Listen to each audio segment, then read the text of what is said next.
I was raised in a polygamous family in southern Utah. My mother was my father's second wife. They had a truly wonderful marriage, a honeymoon experience that lasted for years and years. Their relationship was sweet, loving, and respectful. They put their family and their happiness in front of any petty grievance that might crop up. I was determined not to marry unless I could find the same kind of relationship. I grew up knowing that accepting the doctrine of plural marriage was entirely up to me. It was something I considered deeply and carefully. I prayed and contemplated until I received a testimony, which is to say, until I knew without question, that I was going to live the principle of plural marriage.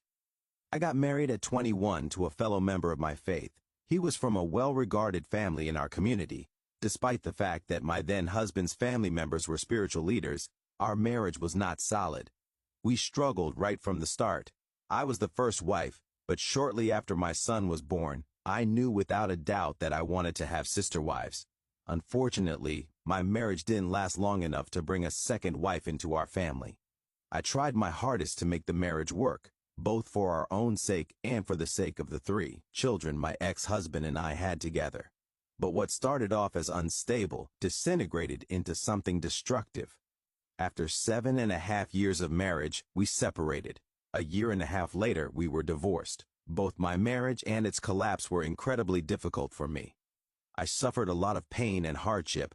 I had been badly mistreated and misled by my ex-husband. While I knew that he was the source of a lot of my grief, part of me still believed that I was a failure because I hadn't been able to make my relationship work. The aftermath of my marriage left me feeling vulnerable and used, as well as exposed and helpless. I felt betrayed. I needed to regain my confidence and my inner strength to ensure that I would never be mistreated again. It took me a while to realize that the only person I could rely on to protect me was myself. When I discovered this, I invented an alter ego who became my protector. Her name was She-Ra, and she represented my tougher, bolder side. Since no one would come to my rescue, I transformed part of me into my own superhero. She-Ra helped me protect the softer, more sensitive parts of my psyche. She built a wall around them so they wouldn't be battered or bruised. I knew that it would be going against my nature to throw away the kindness and caring that are important parts of my character. So instead I developed this mechanism to shield them. She-Ra helped me put up a fortress around my vulnerabilities and develop a hard, impenetrable side so that I wouldn't fall for anyone's tricks again. She-Ra was instrumental as helping me cope with the emotional turmoil caused by my marriage. She was there to ensure that I would never be hurt again. Any man who approached me was going to have to prove himself in every way possible, and he would have to go through She-Ra. Since both my marriage and my divorce were so difficult, I decided that I would take a break from relationships. I didn't need the complications of dating in my life. I knew that since I was a mother of 3, my dates would be more like job interviews than romantic encounters. After all, any man who might court me needed to be up to the task of helping me raise my children. And while I wasn't outwardly considering marriage, I was pretty certain that if it happened, I would join a family as a plural wife. If and when I married again, I wouldn't care the least bit what my husband looked like. None of the superficial stuff mattered to me anymore. My husband could be old or young, fat or skinny. I didn't care as long as he was a good man and a good husband. I wanted someone whose sole priority was taking care of his family.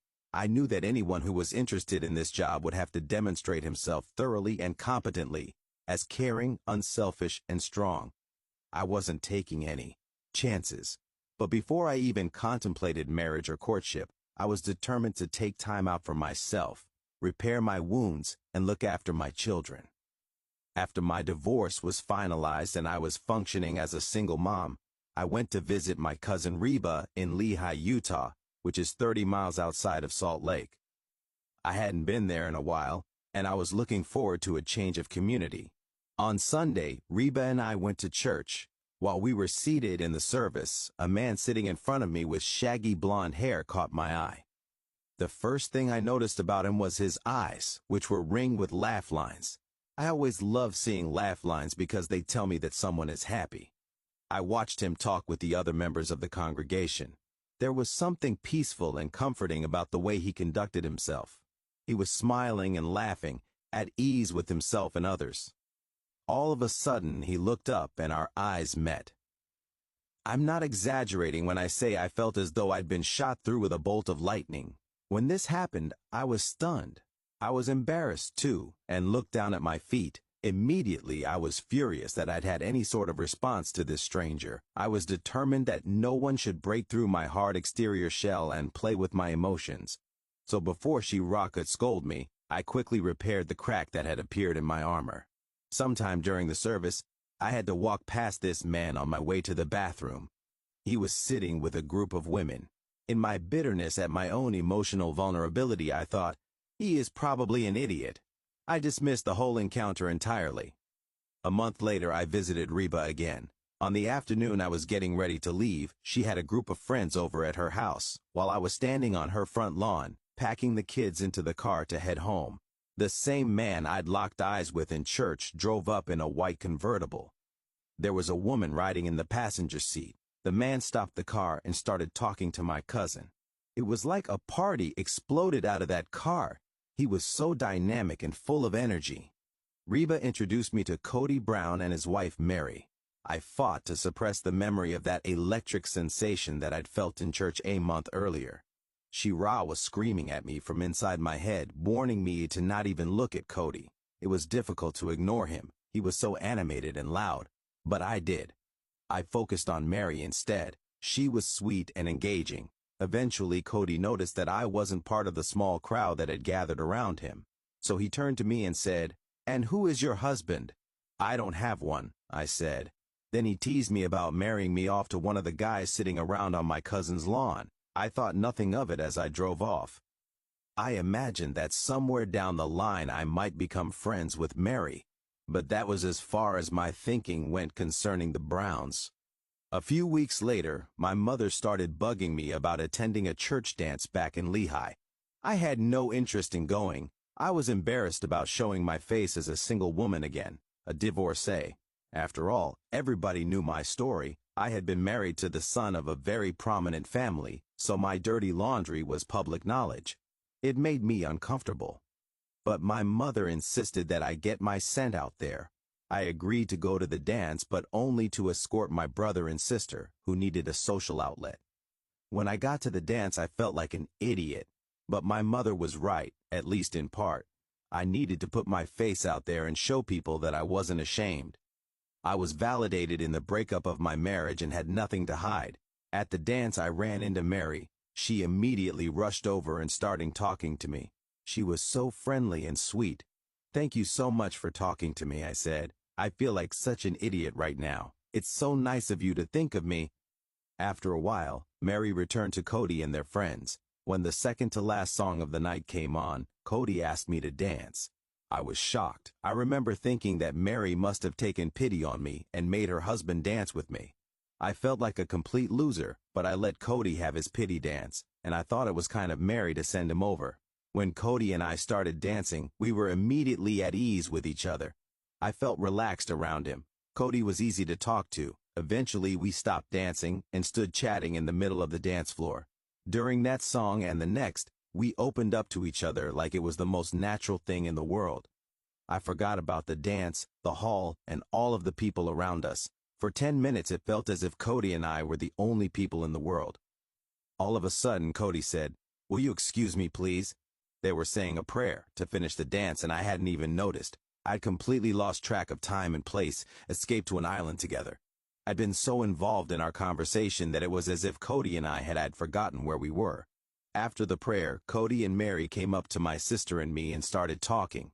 The four of us talked until they kicked us out of the hall. Then we stood on the steps, in the dark of the building, and talked until 2 in the morning. I was curious about Mary and wanted to get to know her better, but she was very quiet.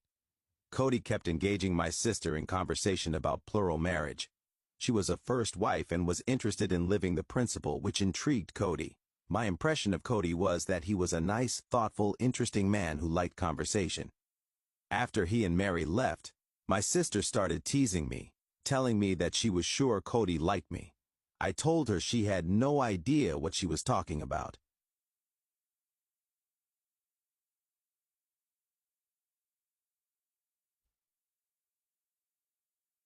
Then I explained it wouldn't have mattered if Cody had been head over heels for me. I had made an agreement with myself and with God. I was not putting myself out there. I was not available.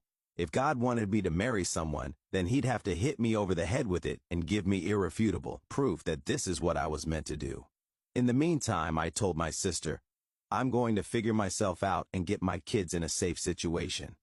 The next day, I drove home to southern Utah. I assumed I'd never see Cody again. Cody. After Mary and I met Robin on the lawn of her cousin's house, Mary instantly sensed that there was something special about Robin. I was nervous because Robin was divorced, and divorce can bring a lot of technical difficulties in terms of blending families and raising another man's children. I had always declared that I wouldn't invite this situation into my life, but the stirring I felt around Robin changed this almost right away. Mary was incredibly excited to run into Robin at the dance. She acted like a schoolgirl, figuring out how and when I should ask Robin to dance. The minute Robin and I hit the dance floor, I became transfixed by her spirit. I couldn't deny the spark I felt. Not the kind of spark you feel in your loins, but something deep and transcendent. I guess you could call it love at first sight. When we were talking after the dance, I went out of my way to avoid flirting with Robin and focus most of my energy on talking to her sister. By that time, I had a very deep sense that there was a spiritual connection between us, but I didn't want to be overbearing or inappropriate. Eventually, I ended the conversation with Robin and her sister. I assumed I would see Robin at church with the main congregation the next day. When Mary and I got home that night, we stayed up for 2 more hours talking about Robin. We rehashed the whole experience at the dance, and after, we discussed our feelings about a new wife and whether Robin would be that person. Robin's energy really appealed to Mary, and Mary was looking forward to having her as a friend, as well as a potential sister wife. Despite our minor disagreements, our family was stable. All my wives were happy. Our children were happy. We had arrived at the place we'd be dreaming of since I married Christine. It seemed like an insane idea to threaten the peace in our household by considering a new wife. But both Mary and I were convinced that Robin had a wonderful spirit, kind and profound. Even our brief conversation with her stirred our souls. We wanted to get to know her better. I felt an undeniable connection to this woman I had just met, as did Mary. This connection was so deep and spiritual that it kept us up all night. We were lost in our own world as we discussed this undeniable feeling we both shared that Robin was not just a special person on her own, but a special person to us. Mary and I kept looking into each other's eyes and saying, "Something's happening. We feel something happening." Before we went to sleep, I climbed out of bed and went to the living room. I fell on my knees and began to pray.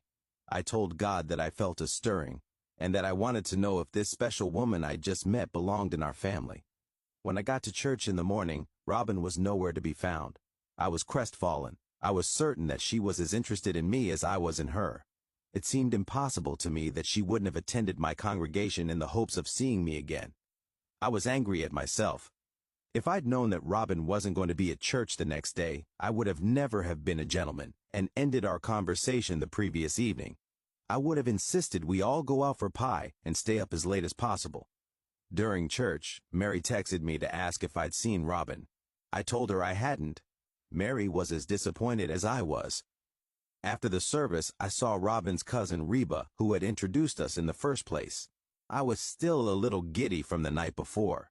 Since I believed that Robin and I had a deep connection, there was no way in my mind that our experience could have been one-sided. I was simply convinced that she was as smitten with me as I was with her. So I went up to Reba and said, "Maybe you should call Robin and ask her who she's thinking about right now."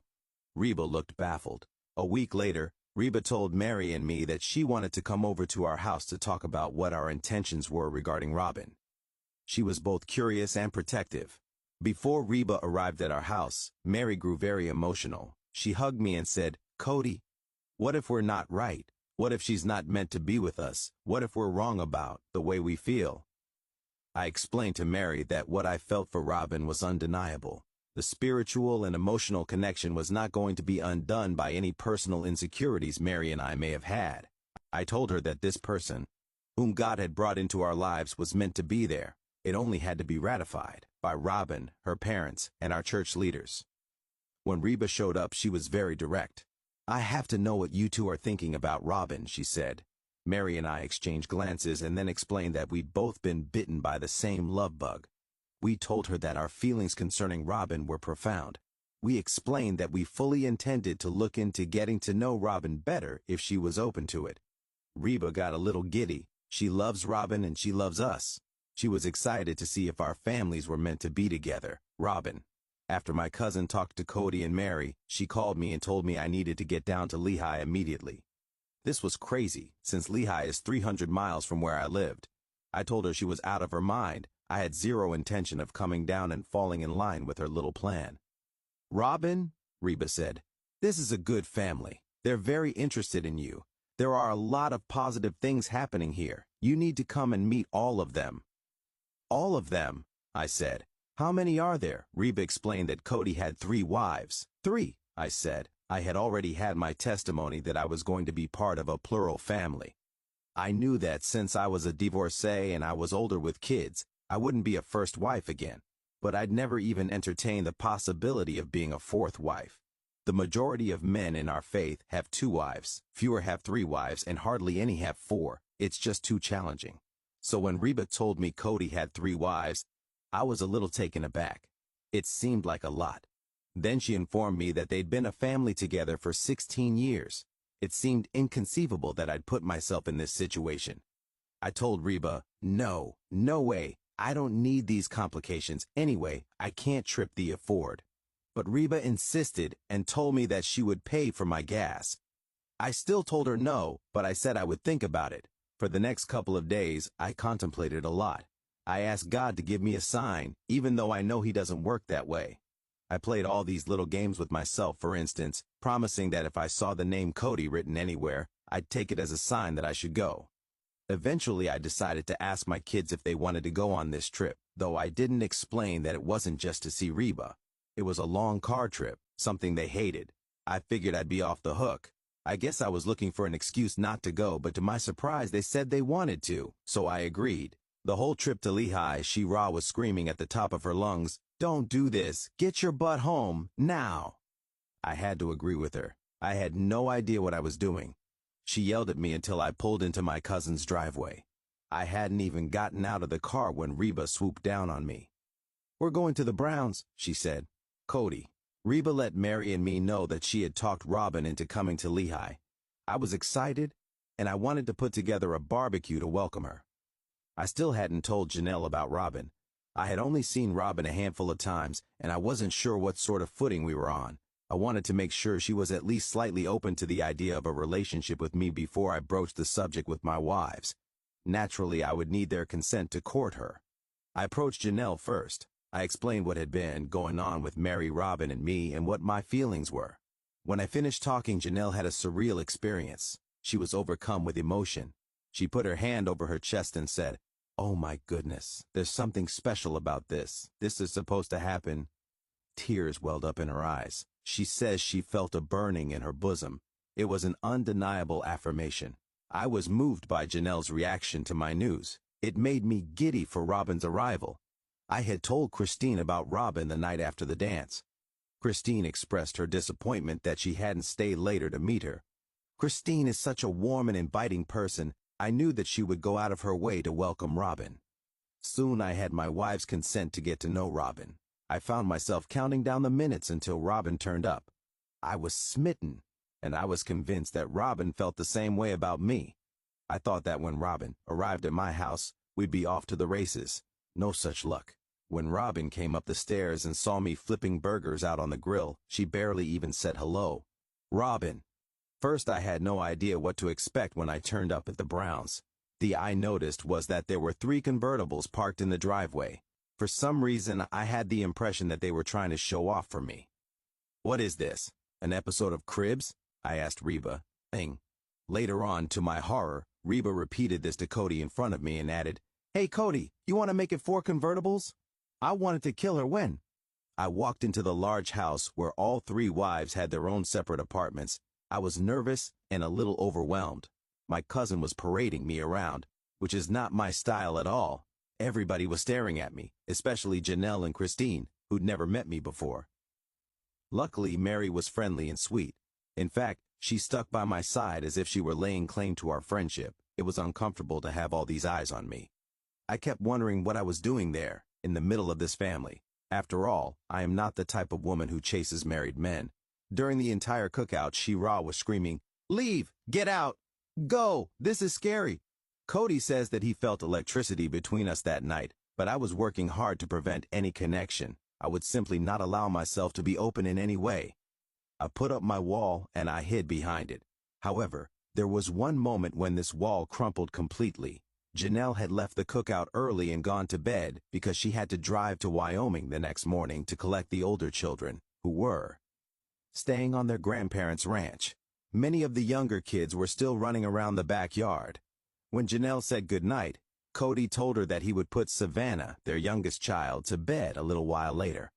I wanted to check on my kids, who were off playing somewhere in the house. The house was big and I had no idea where anything was. I walked through Mary's apartment and spied Cody in the kitchen. He was holding Savannah, washing her feet in the sink. He didn't know I was watching. I couldn't take my eyes off him as he scrubbed something sticky off of Savannah's feet so she would be clean and comfortable while she slept. The love and care he put into this simple gesture was astounding. No one nagged him to do this. He wasn't trying to impress me. He simply cared enough to make sure that her feet were clean. I was struck by this moment. It broke through the hard, bitter shell that I'd erected around myself. But even as I watched Cody, I reminded myself not to fall for him or for anyone else in that house. The next day, I met the Browns at Sunday school. Reba and I were talking to Mary, Cody, and Christine, who were very happy to see me. Mary turned to me and asked, "Would you like to come over for lunch? For dinner? Forever?" I turned beet red, but I agreed to come for lunch. Later, after church, I found myself back at the Browns' house. Janelle was picking up the older kids. Mary had run an errand, and Christine was bustling in and out. So Cody and I were left pretty much to ourselves. It was awkward. Cody could sense my discomfort and tried teasing me a little. When that didn't work, he tried to dig into my past and find out more about what had led me to my current situation. I told him that I preferred to wait until all his wives were home so I could tell them all at once. Suddenly, the door opened, and all the teenage kids burst in. They stormed the house. Cody ran up to Logan, his oldest, and hugged him like his best friend. All the kids were talking at once. All the adults were talking at once. Everyone was so happy to see the kids, and the kids were so thrilled to be back home. It was loud and chaotic, but also lovely and remarkable. Everyone was so engaged with one another. It was the most dynamic atmosphere I'd ever encountered. It was immediately clear to me how much this family loved one another. It hit me exactly how much both my kids and I had been missing out on a thriving, stable family experience. The thing I wanted for my kids first and foremost was a good family. And here it was in front of me, a family literally overflowing with love. Everyone was all talking at once in what I've come to know as typical Brown style, trying to see who can talk the loudest. I've learned that there is rarely a quiet moment in the Brown house. They were also animated and expressive and full of stories. I felt as if I was looking inside their world. It was an amazing experience. I fell in love with Cody's family before I fell in love with him. But Cody did impress me. He was everywhere at once. He was meeting kids' needs. He was wiping a nose, picking things up, helping with dishes. He was checking in with his wives. He was going out of his way to make sure everyone was okay. Cody. Eventually, Madison, who was 14 at the time, noticed Robin sitting in the corner. "Dad, who is that?" she asked. For a long time, I'd had a running joke with my kids about taking a young wife. They had agreed that the youngest woman I might marry had to be 28, at least. "That's Robin," I said to Madison, "and she's 30. Madison picked up on my insinuation right away, and immediately she got a twinkle in her eye. Eventually, Mary, Janelle, Christine, and I sat down with Robin in Mary's living room. Robin was very forthcoming and direct. She laid out all that she had been through, explaining about her ex-husband and their destructive relationship. She said that before things went any further, she didn't want there to be any secrets about her kept from the family. While Robin was laying it on the line for us, Christine leaned over and got right in her face. "So, do you think our husband is cute or not?" Robin didn't know Christine well enough to understand that she was joking. Robin explained that this sort of decision was left up to God and what he thought was right. Whether or not she thought I was cute was immaterial. She said that she was just there to figure out if this was something that God wanted for her. She was all business. Her answer took the wind right out of my sails. I'd been hoping she would confess to the same electricity I'd felt when I was with her. I was deflated. Finally, Robin explained that pursuing a married man isn't something she'd ever do. "Yeah, right, you hussy," Christine teased. Robin looked mortified. By the end of the evening, I was despondent. I was not just smitten with her, but in love, and I believed, incorrectly, that she had similar feelings for me. Now I realized that I'd have to court her affection. The next day, when I got home from work, I discovered that Mary had invited Robin over. Since my wives had given me permission to get to know Robin, which is the first step in approaching a new wife, I decided to say what was on my mind. "Robin," I said, "do you want to see if we can get to know each other better?" "Maybe, but I'm not asking anyone's permission," she said.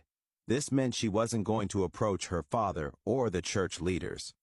All the hard work had fallen to me. She was not going to make things easy. "Robin, there are several ways for a woman to enter a plural marriage. One of these is to tell her father and her church leaders, after which they would approach the family." I felt uncomfortable with this. I was a divorced woman. People were already under the impression that I was hunting for a husband, which was completely untrue. Even though I had legitimate grounds for divorce from my first husband, a failed marriage still tarnished my reputation. So I was especially careful not to give the impression that I was desperate to remarry. I didn't want to chase anyone, especially because I had 3 children. To be so bold as to ask about a married man seemed very presumptuous. In our community, and I'm sure others, imagining that a man, especially one with many other children, wants to take responsibility for your kids is taking a lot for granted. Eventually, Mary convinced Cody to talk to the church leader. This is an important step in our faith for several reasons, one of which is so the church can make sure that a man has pure intentions and is not simply wife-chasing. Cody was uncharacteristically shy about approaching the leader, but when Christine and Mary accompanied him to the meeting, Cody was immediately given permission to talk to my father. When Cody called my father to ask permission to court me, my father was guarded. He knew how badly I'd been hurt before. "You can't court her, but you can get to know her," my father said. "No flowers, no chocolates, no love letters." Since I lived so far away from Cody, he and I talked on the phone regularly. Mary and I also kept in contact. Eventually, we started visiting on weekends. Whenever Cody visited me, he brought one of his wives or several of his children so that I could get to know the family better. During this process, we were very chaste. We never hugged. We only held hands a couple of times, and that was in order to say a prayer. The only time we were alone during the getting to know each other process was to get chicken from the grocery store. Soon, I started to fall in love with him. I felt safe with Cody, and I felt comfortable with his family. Cody did and said everything perfectly. He proved himself to me effortlessly. However, I was still waiting for a eureka moment when I'd know without a doubt that I was meant to be part of Cody's family. I wanted fireworks and fanfare. I wanted angels singing in my ears. I wanted a sign from God. While I was waiting for this to happen, I wanted to deepen my relationship with Cody. So I told my dad, who called Cody and gave him permission to court me at last. Cody. For a couple of years before I met Robin, I had been working as a sales representative selling advertising for billboards. While this job allowed me to work locally, it was a tough way to make a living. There were times when I could barely sell at all. The day that Robin's father called and gave me permission to court Robin, my sales career had hit an all-time low. Things were so tough that I was considering selling my car. I didn't have 2 nickels to rub together, but I was still considering courting this amazing woman. I was certain that God would find a way for me to bring Robin into my life. After I got off the phone with Robin's dad, I told my wives that we'd received permission to court.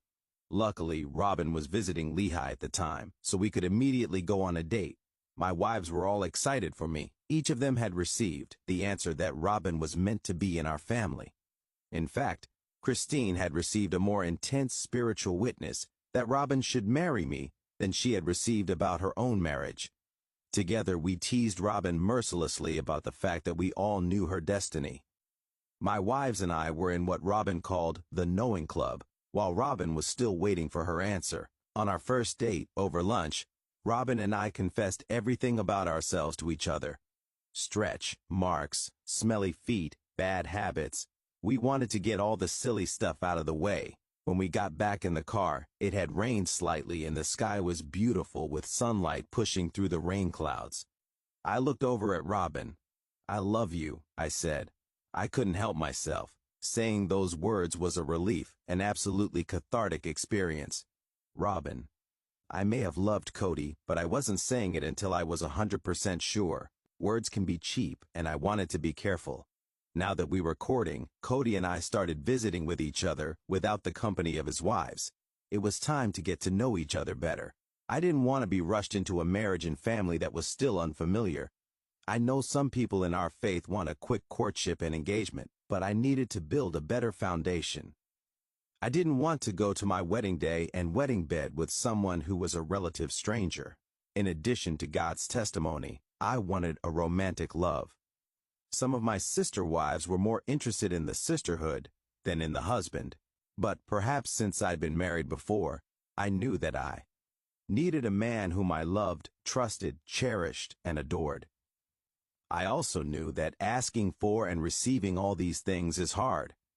During a visit I made to see Cody, I began to pray and fast in order to receive a sign or an affirmation that I was meant to be in his family. I needed something concrete. I knew I was falling in love with him. I felt him breaking down all of my walls. I felt Shira putting away her sword. On one of our dates we drove to Thanksgiving Point, a beautiful lookout where Cody had a billboard he was eager to sell. On this drive I had a singular experience. I felt my heart start to swell. It seemed to be growing bigger in my chest. It even hurt. I started to feel out of breath, but also at peace, because I was with Cody and he was wonderful. Suddenly, I felt as if the Heavenly Spirit was talking to me, and I knew. This was my affirmation. I knew without a doubt that this is whom I was meant to marry. I burst into tears. Cody looked at me, wondering what was wrong. Then he began to cry, too. We were both so overcome. Cody. I had been planning to ask Robin to marry me on her birthday, but I jumped the gun. A few days before her birthday, she told me that an older and esteemed man in our faith had called to inquire about courting her. This was a shock to my system. I was devastated. I didn't have the money to marry and support Robin, but I knew that I would have to find a way. Even though Robin told the man she knew where she belonged, I was still shaken. The next day, Robin and I drove back out to Thanksgiving Point. As we sat there talking, I was overcome with what I believed was God's Spirit. Before I knew what I was doing, I took her hand and asked her to marry me. When Christine and I got engaged, she told me she wouldn't kiss me until we were at the altar. After we were married, she realized she had made a mistake and made me promise that if I married again, I'd kiss my next wife before we said our vows. So I took Robin's face in my hands and kissed her. Robin leaped out of the car and began to dance around. She was so happy and joyful. I got out of the car and she jumped into my arms. This happened on September 26. We wouldn't get married for 6 months. Our lives were in upheaval. I couldn't support Robin yet. I couldn't even move her to our town. But I knew God would help me do what it would take to bring our families together when the time was right.